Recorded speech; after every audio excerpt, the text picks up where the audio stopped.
สบายดีน้องล่ะด้วยสวัสดีกินข้าวกับยังมื้อนี้คืองามแท้กินข้าวกันทำไมกินข้าวหน่อไม้ด้วยภาษาบ้านเฮาเอิ้นอะบังเนาะโอ้น้ำเลยบ่น้องอาบแล้วอาบแล้วอาบน้ำอยู่ไสน้ำสางน้ำสร้างมื้อนี้หมู่บ้านของน้องเขาเจ้าเฮ็ดหยังทางหมู่บ้านคือหลายๆคนตามเฮ็ดครัวเฮ็ดครัวบ่ด้วยโอ้เฮ็ดครัวขามซีแล้วน้องอืมมื้อนี้สำเร็จแล้วบ่เขาเจ้าเฮ็ดบ่ ระเบิด สำเร็จเลยวะอย่าต้องตามเงินเขาอีก มาบางแกงลองก็คือเป็นสาวเพลคือเก่าเมียเพลได้เจอกันมันก็บอกเบิ้งให้อายเบิ้งก่อนน้องล่ะขายโลนึงเท่าไหร่น้องอันนี้13ฮะโลนึง13,000กีบอันนี้ฮอดโลเลยบ่น้องซ้ำนี่บ่ยังบ่ฮอดขายได้บ่ให้อายบ่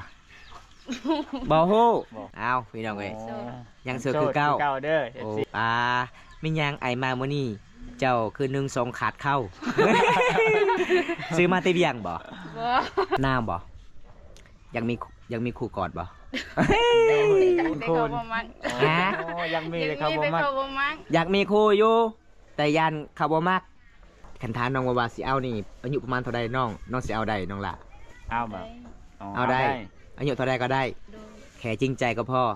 15,000กีบบ่แม่เท่าโล15,000กีบบ่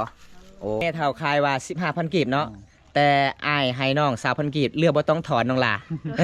เพราะว่าคอยจับมือเจ้าแล้วมันก็อุ่นแล้วเอ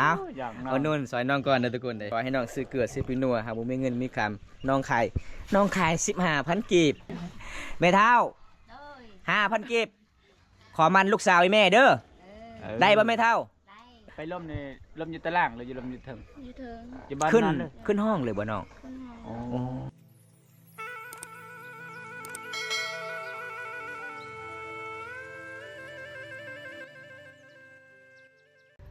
ครับสวัสดีครับสวัสดีบันส่วนเด้อพี่น้องเฮาหลายๆคนที่เข้ามาติดตามผมชมมื้อนี้บ่ว่าจะเป็น FC เก่า FC ใหม่บ่ว่าจะเป็น FC ในประเทศและต่างประเทศมื้อนี้มาพบมาพอกับบ่าวบนตาคือเก่าทุกคนเด้มื้อนี้บ่าวบนตากะสิพา FC มาเยี่ยมมายามสาวเฟอหมู่บ้านแก่งอะลองเมืองน้องแขวงสวรรณเขตทุกคนมื้อนี้เป็นมื้อวันดีมื้อที่ข่าวๆในทางหมู่บ้านแล้วทุกคนเขาเจ้าก็มาสร้างสะพานไม้ไล่หรือว่าขั้วไม้ไล่ขามเซละน้องก็เลยบ่าวบนตากันสิขามไปแล้วก็เลยบ่าวบนตากันสิมาแวะเล่นน้ำสาวเฟอดนแล้วบ่ได้ไปเยี่ยมไปยามน้องหลังจากน้องกลับไปเฮ็ดงานอยู่นครหลวงเวียงจันทร์ทุกคนเดี๋ยวผมตากันสิพาดูชีเดี๋ยวผมทำชมกันเลยพี่น้องไปเอาอันนี้เป็นบ้านของน้องเด้อทุกคนอันนี้คือสำหรับบางเขาเจ้าตามข่าวเห็นบ่โคกแบบเดิมๆเลยพี่น้องเอ้ยเพื่อนซาวเพอร์ที่บอมตาไปเยี่ยมไปยามตอนนั้นพี่น้องโดนแล้วบ่ได้ไปเยี่ยมไปยามน้องอันนี้ก็คือเขตชนบทชุมพรรูเมืองกองเวลาเฮาขึ้นศาลบันไดแบบนี้คือกันหมดเลยทุกคนโอ้อยู่เฮือนเนาะมื้อนี้เนาะป้างามเลยเด้อจ้าสบายดีน้องล่ะด้วยสวัสดีกินข้าวกับยังมื้อนี้คืองามแท้กินข้าวกันทำไมกินข้าวหน่อไม้ภาษาบ้านเฮาเอิ้นอะบังเนาะโอ้โดนแล้วบ่ได้เห็นหน้ากันเนาะ เป็นยังไงไปเฮ็ดงานอยู่นครหลวงเวียงจันทน์ได้เงินเดือนดีบ่น้องได้จักล้านกลับมาบ้านเดือน7เดี๋ยวไปเดือน7 เดือน7ล้าน7อยู่ประมาณจักเดือนน้องบ่ฮอดเดือนบ่ฮอดเดือน10ปลายมื้อบ่ก็เลยกลับมาบ้านเข็นฮอดอีพ่ออีแม่แม่นบ่น้องสิหาผู้บ่าวบ่ฮะบ่มีผู้บ่าวป้ามามื้อนี้เวลาน้องยิ้มนี่งามแควเจ้ากับเปลี่ยนอีกเด้เป็นคนละสีเลยน้องเอ้ยชื่อซาวเพอร์เนาะซาวเพอร์อายุจักปีเลยเจ้า18ปีโอ้มี FC คนนึงบอกว่าบอกเด้อฝากความคิดฮอดซาวเพอร์ก็เลยค่อยบอกว่าซาวเพอร์เฮ็ดงานเนาะตอนนั้นเนาะมีผู้ใหญ่ใจดีจากประเทศไทยอยากให้ค่อยติดต่อเจ้าเพิ่นติดต่อเจ้าเห็นแล้วบ่เห็นแล้วเนาะเอานั่งเล่นก่อนน้องนั่งเล่นก่อนอย่าพาไปโอ้ยกินหอดน้องหลาเด้อทุกคนแม่นอ๋องามนะแม่นเฮากินหอดเนาะกินหอดน้องหลาโดนแล้วบ่ได้พอหน้ากันทุกคนเลยอันนี้มาน้ำเต่าบ่โอ้อาบน้ำเลยบ่น้องอาบแล้วอาบน้ำอยู่ไสน้ำสร้างมื้อนี้หมู่บ้านของน้องเขาเจ้าเฮ็ดหยังทางหมู่บ้านคือหลายๆคนตามเฮ็ดครัวบ่โอ้เฮ็ดครัวขามซีแล้วน้องก็คือเจ้าเฮ็ดคือกันบ่น้องอ้ายบ่โอ้ก็คือผู้หญิงเฮ็ดได้เนาะเฮ็ดได้มื้อนี้สำเร็จแล้วบ่เขาเจ้าเฮ็ดบ่ ละเพศ สำเร็จเลยวะ โดย พี่ อย่า น้อง ต้องเพิ่นเขาอีก โดนแล้วบ่ได้เห็นกันเนาะน่าเชิงเคืนนึงทุกคน แมน อ่า ผมนึกว่าเราเป็นชาวเวียงแล้วนะ แม่น คนนึกว่าโอ้บ่เห็นแล้วชาวเพิ่นนี่ มาบางแกงลองก็คือเป็นสาวเพอคือเก่า แมน เมียเพลอได้เจอกัน มันยังอยู่หลังเจ้าน้องมันยังอันนั้นนะ มันก็บอก มากระบอกเบิ้งให้อายเบิ้งก่อนน้องล่ะขายโลนึงเท่าไหร่น้องอันนี้ 13ฮะ 13 3 โลนึง13,000กีบ โดย อันนี้ฮอดโลเลยบ่น้องสำนี่บ่ ยัง ยังบ่ฮอด ได้อยู่5ขีดกันสิได้ ยังบ่ฮอดโลเลยทุกคนเลยแม่นบ่น้องบ่ฮอดโลบ่ บ่ฮอดประมาณ5ขีด ฮอดบ่คันถ้าบ่ฮอดขายให้อายได้15,000กีบอายสิซื้อ ขายได้บ่ให้อายบ่บ่ฮู้ บ่ฮู้ มากระบอกผู้ใดนี่น่ะ แม่ อีเม่ถามเบิ่งอีเม่ขายให้บ่ หลังจากนั้นข่อยซื้อทางมากระบอกแล้วก็ข่อยสิซื้อทางใจเจ้าไปนำได้ข่อยจะมาพาก FC พังไทยได้บ่เอ๊ะ ใช่เอาตับตับ มีแฟนแล้วบ่คือเงียบ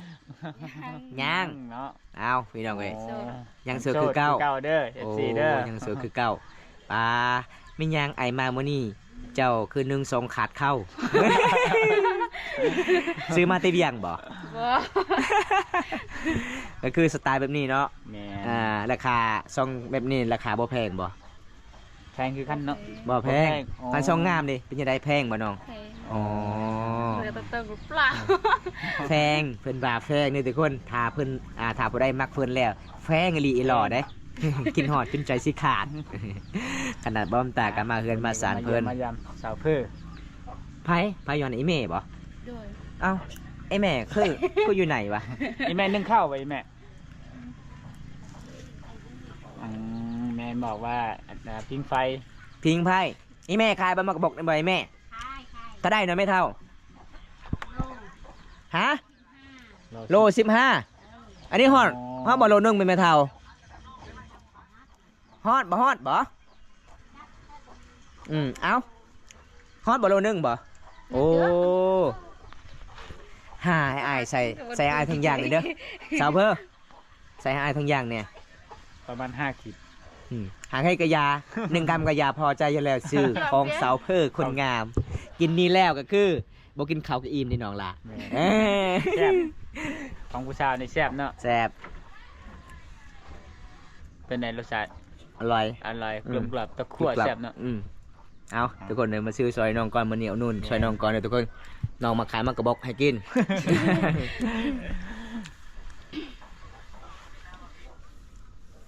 น้ำบ่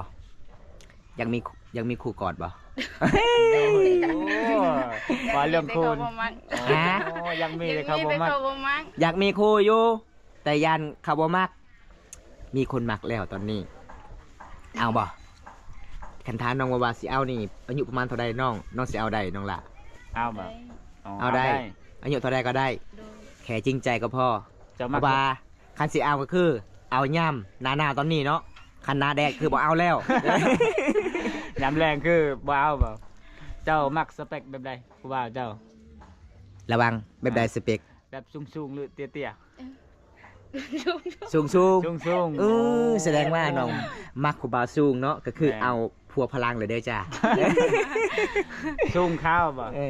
คันเอาพัวล่าวนี่มีแต่คนเตี้ยได้คือบ่าวบำตาเตี้ยเม็ด38 คือแบบคูบาวไทยก็คือมีบ้านสวนไม่เท่า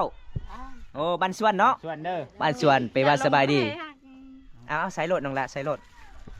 เอาทุกคนเลยซื้อเอานู่นสอยน้องก่อนพอให้น้องได้ซื้อเกลือปิ้งนัวเด้อพี่น้องเลย ซื้อบัตรเต็มเงินเนาะ แมนถ้าผู้ใดใจดีกะมาซื้อซอยอีน้องนี่เด้ออีเม่เพื่อนหน้าเพื่อนว่าออกจากเตาไฟบ่ได้ ต้องพิงไฟตลอดเลยเนาะซาเพอเนาะ แม่น ขาย15,000กีบบ่ไม่เท่าโล15,000กีบบ่โอ้เอาทุกคนเลยบำตากันมาซื้อให้น้องก่อนกินหอดน้องเพอหลายทุกคนเลยจนใจสิขาดกินข้าวบ่ลงนอนบ่หลับเลยไม่เท่าเว้ย นึกว่าเป็นสาวเวียงจันทน์เนาะนึกว่าบ่กลับแกงเอาลองแล้ว คิดว่าบกลับแกงอะลองเลยเด้อทุกคน โอ้ว่าสิบ่เห็นชาวเพื่อแหละไปมื้อนั้นถามว่าชาวเพื่ออยู่ไสแม่ว่าไปเลี้ยงงัวยังใครแน่ว่า เอาบอกแม่เท่าเด้ออีแม่เท่าขายว่า15,000กีบเนาะ แต่อ้ายให้น้อง3,000กีบเลือกบ่ต้องถอนน้องล่ะ เพราะว่า ใช่ คอยจับมือเจ้าแล้วมันก็อุ่นแล้ว อ่ะทุกคน เอา อยากน้อง เอานุ่นซอยน้องก่อนเด้อทุกคนเด้อขอให้น้องซื้อเกลือซื้อปิ้งนัวหาบ่มีเงินมีคำน้องขาย15,000กีบแต่บอมตาก็ซื้อ 2,000กีบบ่ ทั้งวันกิน แม่นบ่อ้ายซื้อ 2,000กีบบ่ แม่เฒ่า โอ้ย 5,000กีบขอมันลูกสาวไอ้แม่เด้อได้บ่แม่เฒ่า ได้ เออถ้าข่อยมาเมื่อหน้าเจ้าหามาก็บอกให้กินเด้อได้เป็นบ่ ใจดีหลายเด้อทุกคนแม่เฒ่า ใจดีได้ เอาพี่น้องแบบนี้แหละพี่น้องเอ้ยได้พอกันต้องยอกกันทำบ่ได้ยอกเฮาก็บ่ได้หัวพี่น้องเอ้ยต้องมีความสุขบ้านเฮาทุกข์กะยาทุกคนมีความสุขพี่น้องมีความให้ยิ้ม กันเนาะ แม่น ต้องมีรอยยิ้ม แม่นคือบำตามายิ้มมายามตอนนั้นก็ไปส่งสังกะสีให้น้องก็น้องก็ต้อนรับเป็นอย่างดีเอามาแต่งเอาไหว้มาฝากโอ้ใจดีสุดยอดเบิดคำสิว่าเด้อทุกคนเด้อเป็นจังไดน้องล่ะสังกะสีที่อายซอยน้องมื้อนั้นเฮ็ดแล้วบ่ ยัง ยัง บ่น้อง ยังบ่มีไม้บ่เนาะ มีแล้วแต่ ยังบ่มีเวลา แกินงะก่อน แล้วกินงะจึงเฮ็ดบ่ โดย ถามมาได้น้องเฮ็ดกับบอกอ้ายนี่เด้อ โดย อ้ายอยากกะมาซอยคันอ้ายมีเวลาว่างอ้ายก็มาซอยถ้าบ่พออีหยังตะปูอ้ายก็ซื้อให้น้อง เพราะว่าอ้ายก็บ่มีเงินมีคำคือกันแต่อ้ายอยากทำบุญนํน้อง ขอให้น้องได้ผัวมีคนหักคนแฝงต่อไป มีพวพลัง แต่อย่าเอาคือเบาตากับเบาไซเด้อน้องหลาเด้อ ชุ่มๆเนาะ คือเบาตากับเบาไซนี่คนมักไปเด้อน้องหลาบ่ได้เฮ็ดเวียกเด้คนขี้ขาน ไปหากินข้าวก็ไปทั่ว แม่นบางคนก็บอกว่า โอ้ยเที่ยงหน้าบ่าวบำตานี่อยู่บ่ได้แล้วเด้อ ไปแล้วแม่นทุกคนเด้บ่าวบำตาเพื่อจะเฮ็ดคลิปแต่ละคลิปเพื่อ FC ได้รับชมปะเวียกปะงานเด้อทุกคนปะเมียบ่แม่นโอ้ยเพิ่นปะเมียปะลูกปะเมียบ่แม่นเด้อทุกคนเด้ยังฮักคือเก่าพี่ กัน น้อง บ่ไปก็ทุกคนก็รอคอยเนาะอยากเบิ่งอยากชมวิธี แม่ น้องๆก็เลยไปบ่ได้อยู่ทุกคนเลย แม่น ลำบากก็ยังไปมื้อนี้ฮ้อนบ้านชื่อผู้ ฮอดบ้านซื้อเด้ก็คือหมู่บ้านเจ้านี่ตอนนี้แล้วบ่เขาจะเฮ็ดครัวบ่แล้วบ่ ไปได้แล้ว ไปได้แล้วบ่น้อง ได้ อ๋อ โอ้ไปได้แล้วเนาะคอยเลยคิดว่าอ้ายเจ้าคอยทักทายว่าเจ้าเป็นอ้ายชาวเพิ่มบ่แม่นเพิ่นว่าแม่นบ่น้อง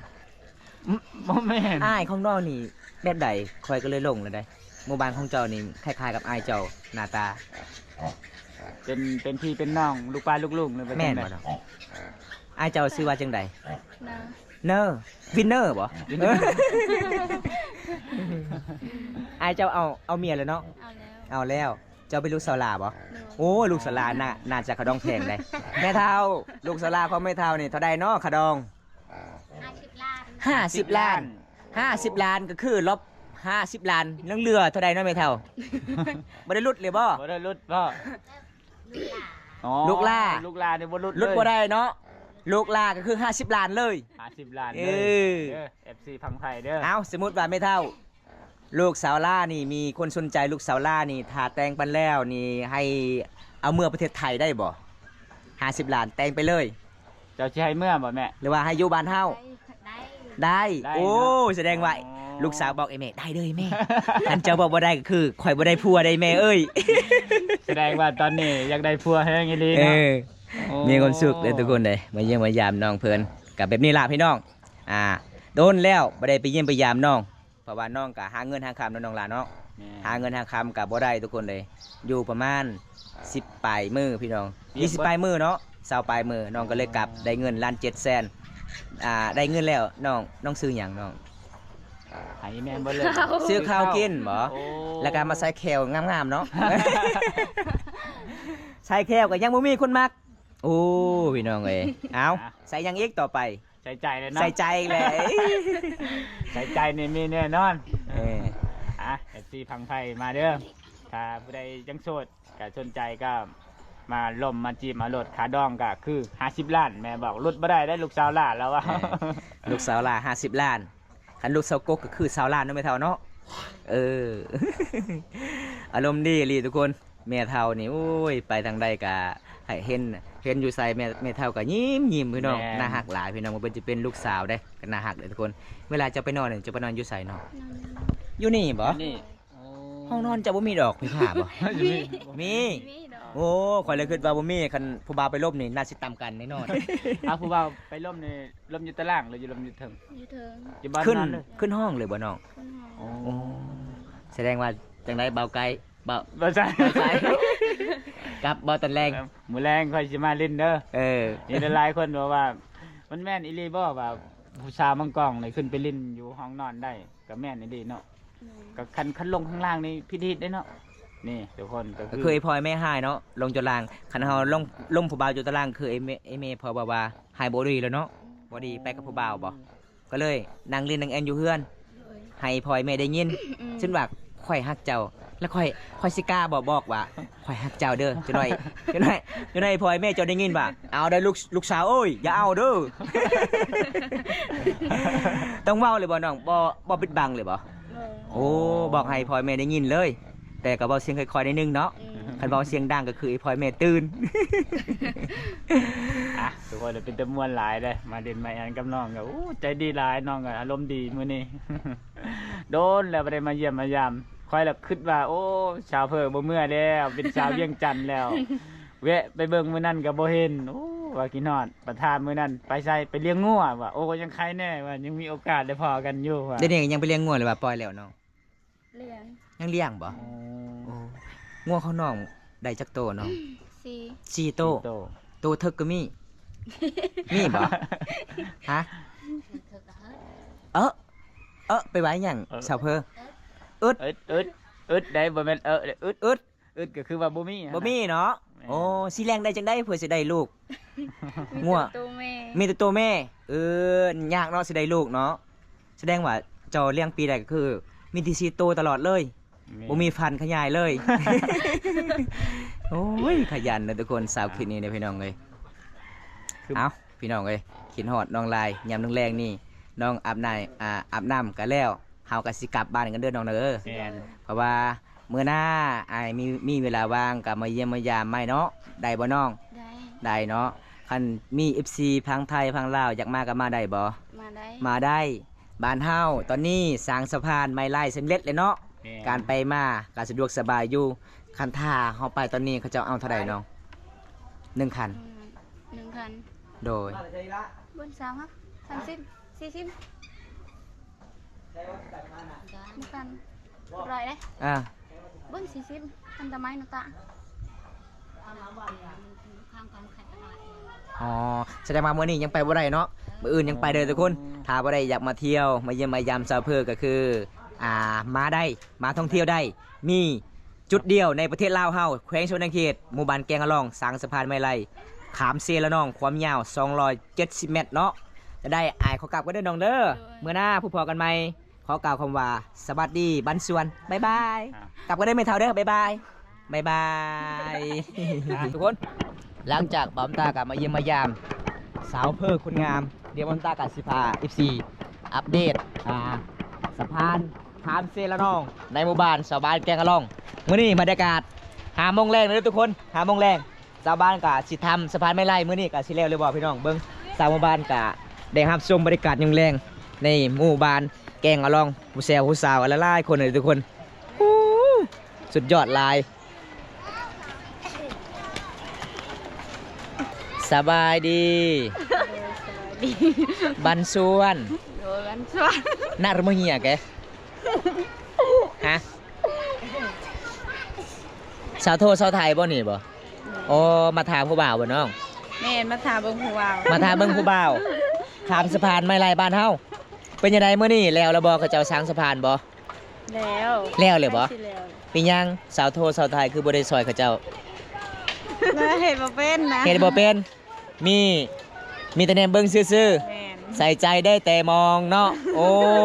พี่น้องเอ้ยอันนี้สาวโทกับสาวไทยเด้อทุกคน อันนี้หนุ่มไทยหลายๆคนอยากติดต่อสาวโทสาวไทยไลน์แต่คอยบอกว่าสาวโทมีเพวาวแล้วแม่นบ่เอ๊ะยังบ่มีเอลี่บ่น้องฮะมีผู้บ่าวเลยบ่เจ้าบ่บ่มีโอ้ถ้าบ่มีไอสิมาพากหัวใจค่อยอยู่ในทงเจ้าเด้อได้บ่ส่วนสาวไทยเป็นยังไงน้อหัวใจยังว่างบ่น้องล่ะฮะบ่วางแล้วอายเอ้ยตอนนี้ค่อยบ่วางแล้ว โสดมาโดนแล้วเด้ออายตอนนี้ค่อยบ่วางแล้วแม่นบ่น้องล่ะ แม่น โอ้สุดยอดน้องกับบ่ปิดบังนะทุกคน เบิ้งพี่น้องหลังจากนั้นกับบอมตากับซีเลาะให้เอฟซีนะครับชมบรรยากาศยามแรงด้วยทุกคนพระเจ้ากับซีมาสร้างสะพานไม้ไล่ขามเซละน้องความยาว270 เมตรเดี๋ยวบอมตาก็จะรับชมพูดพี่น้องโคตรไกลเลยขอบใจเด้อน้องหลาเด้อเมื่อหน้ามีเวลาว่างอายกับมาเยี่ยมมายามไม่เนาะได้บ่ถ้าบ่เอาผัวเนาะถ้าบ่เอาผัวก็คือเอาเอฟซีบอมตาเด้อเฮ้บายบายพี่ซีน้องหล่ะบายบายบายบายเอาทุกคนไปกันเด้อจ้านี่ทุกคน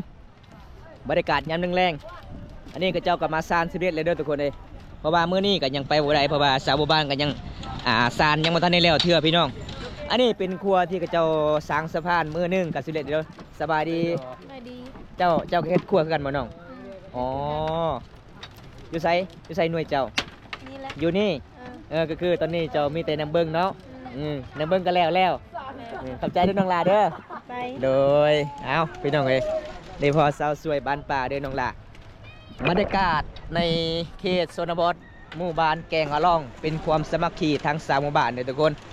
เพราะว่าในเมืองน้องเฮาก็มีแต่หมู่บ้านเดียวที่ความสามัคคีทั้งหมู่บ้านพี่น้องซอยกันเฮ็ดซอยกันสร้างสร้างสะพานไม้ไล่ขามเซละนองความยาว270 เมตรทุกคนเลยบอมต้าไปละตาแต่ละหมู่บ้านแต่บ่คือหมู่บ้านนี้ได้บ่คือหมู่บ้านชาวบ้านแกงอะล่องความสามัคคีหลายเนาะเนาะบ่เท่าเนาะเพิ่นว่าก็คือแม่นแล้วทุกคนเด้นี่ทางนี้ก็ใกล้สิแล้วเด้อทุกคน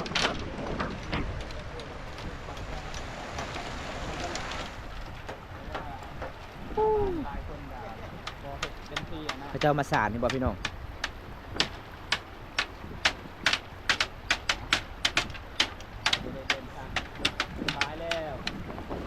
ทุกคนจะได้บัมตากับสปิดวัสุนีก่อนทุกคนเนี่ยหลังจากบัมตากับมาเยี่ยมมายามสาวเพื่อแล้วก็ได้พ่อสาวไทยสาวโทพระเจ้ากับมาเบิ้งทางสามหมู่บ้านสร้างสะพานไม้ไล่เสละนองหมู่บ้านชาวบ้านแกงลองเฮาก็คือเป็นหมู่บ้านความสามัคคีหักแพงกันทุกคนเลยซอยกันเฮ็ดซอยกันสร้างวันนี้บรรยากาศยามแรงทุกคนเลยตอนนี้เวลา5 โมงแรงเลยเด้อทุกคนบัมตากับสิกลับบ้านแล้วทุกคนเลยวันนี้ก็ขอบคุณอะไรทุกคนที่ได้รับชมคลิปนี้ก็อย่าลืมฝากกดไลค์กดแชร์ด้วยทุกคนเป็นปีสุดท้ายสาวบ้านแกงลองเฮามาเฮ็ดสะพานไม้ไล่หรือว่ามาทำครัวด้วยไม้ธรรมศาสตร์ทุกคนจะได้บัมตากะสีปิดไว้สุดนี้ก่อนคลิปหน้าพบกันใหม่ขอกล่าวคำว่าบันสวนเด้อบ๊ายบายไปกันด้วยครับ